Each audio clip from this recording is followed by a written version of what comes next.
Another day, another grim milestone. Italy's reported coronavirus death toll grew by 427 to more than 3,405. This is Thursday local time. This overtook China's numbers. Also, these people come to bless those suffering the most from the novel coronavirus, and then more and more often, the priests in Italy die themselves. The Diocese of Bergamo, northeast of Milan, appears to have been ravaged by the most by the stealth killer. At least 10 of its priests have already died of COVID-19.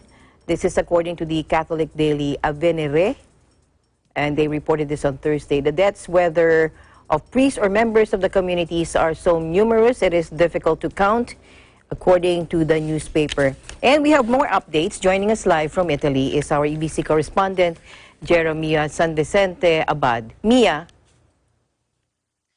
Hi, Alma. Good evening there in the Philippines, and good afternoon here in Rome. It's 2 in the afternoon. It's day 10 from the lockdown. It's Friday, March 20.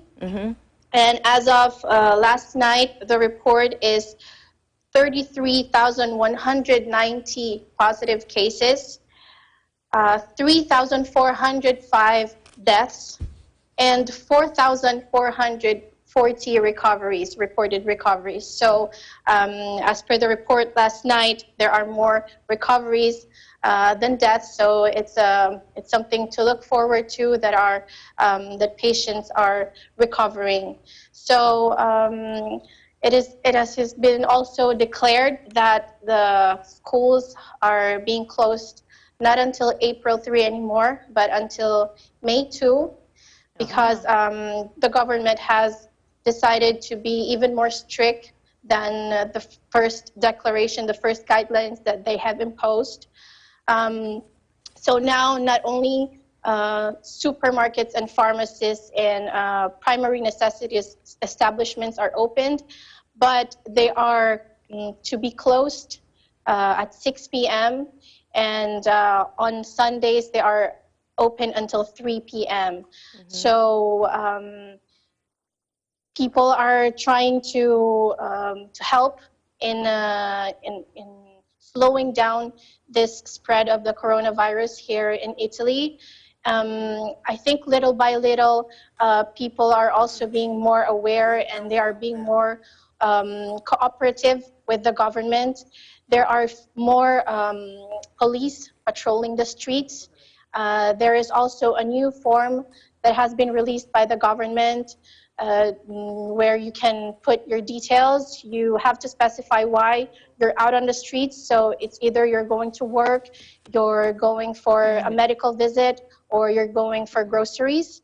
But if you're going for groceries, for example, now they're more strict. You cannot go too far from where you live. So you also have to show your ID, and they verify where you are actually residing, where you are actually living. So if you are, for example, you're doing groceries too far from home, you're going to be reprimanded, and in the most extreme cases, you're going to be detained or you're going to pay a fine. So the government is really making more strict rules for the benefit of the citizens. Also, as Prime Minister Giuseppe Conte said, we are going to be separated now to be able to hug each other later on. But also, if there are lines to go to the supermarket, since there's this social distancing that is being followed here, there are also lines to donate blood to the hospitals. There are more and more citizens that are also donating financially to be able to put up more spaces for the COVID patients, to be able to put up more bed space in the ICUs.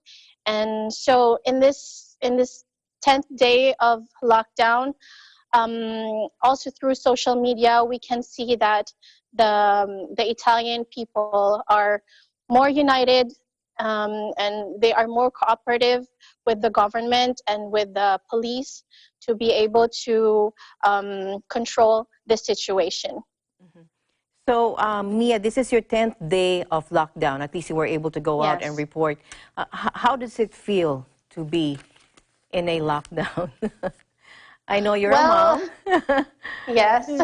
So I And am 24/7 with my children, which is, it's also these days it's also fortunate because there are parents that are being separated by their children, especially the elder ones. So everybody on social media is saying, what is the first thing that you're going to do after this all ends? And most of the times the answer is, I'm going to hug my parents, I'm going to hug my friends, my relatives, and spend more time with them. So I have been, the last time that I've been out, it's, I think, more than a week. But the spirit right now really is to avoid any unnecessary trip outside because the numbers here in Italy are very, very high. But I think we're also past that moment of panic where we're more rational and more people are abiding by the rules and the guidelines set by the government. all right, thank you very much, Mia. That is very good to know. At least no more panic buying. At least most people now Yes, are because the more rational. government Yeah. is also, yes, they're also saying that there is no need to do panic buying because the groceries are not going to be closed. The supply of the material of the products is not going to be shut down. So no need for panic buying, but we are encouraged to do groceries once a week at least. That is the advice. Okay. So that you don't need to go out every day of the week or 3 times a week. You go once a week and you stock up what you need, and then that's it. If you have to go for a medical visit, you have to prove it, and work. You can work from home. Many companies are doing smart working, and so yeah, we are trying very hard to come out of this. Okay. In some countries, they have taken measures for the elderly, like setting a time, like for example, this 2 hours, 6 to 8 or 6 to 7 or 6 to 8 maybe. This time will just be for the elderly who will go shopping. Is there like a measure or a rule there for this kind of a measure for the elderly to take care Well, of them? the elderly are encouraged actually to just stay home. And Okay. so if somebody needs to go out for groceries, whoever in your family can do it for you is encouraged to do it for you. Because of course, the reports are that elderly people are the most fragile and they are the most exposed to the virus. So there are still elderly people going out, especially in the morning. They do it in the morning, but they are very prepared. Everybody here has a mask on. They have gloves.